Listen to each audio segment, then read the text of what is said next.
9, 11, árvore, verde, ele, quente, 12, doce, cofre, hoje, nome, neve. O que estas palavras têm em comum? Todas terminam com a letra E.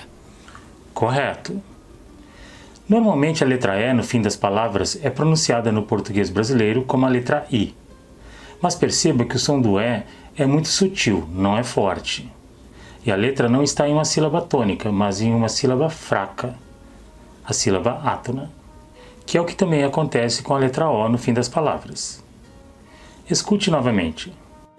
Quente, sílaba tônica, damos ênfase na sílaba mais forte e não na letra E. Sílaba átona. Ele, verde, árvore, 11, 9, 12, doce, cofre, hoje, nome, neve. Mesmo no plural, com o S após o E, o som se mantém em I. Quentes, eles, verdes, árvores, cofres, comes, doces, tanques. E. Veja a diferença quando a letra E está em uma sílaba tônica. Ela tem o som de E ou E. Até, sílaba tônica. Café, José, picolé, cafuné, jacaré.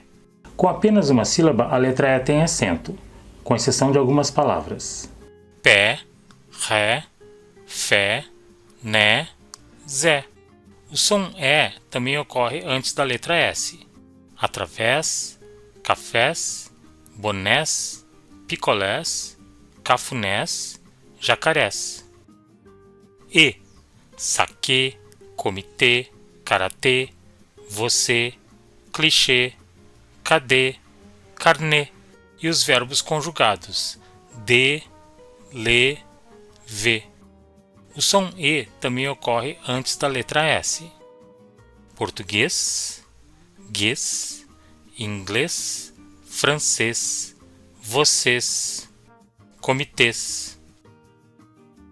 Atenção! Carne, carnê. Bebe, bebê. Pele, pelé. Saque, saquê. Agora pratique este trava-língua. O inglês bebe saquê e café e come carne no chalé.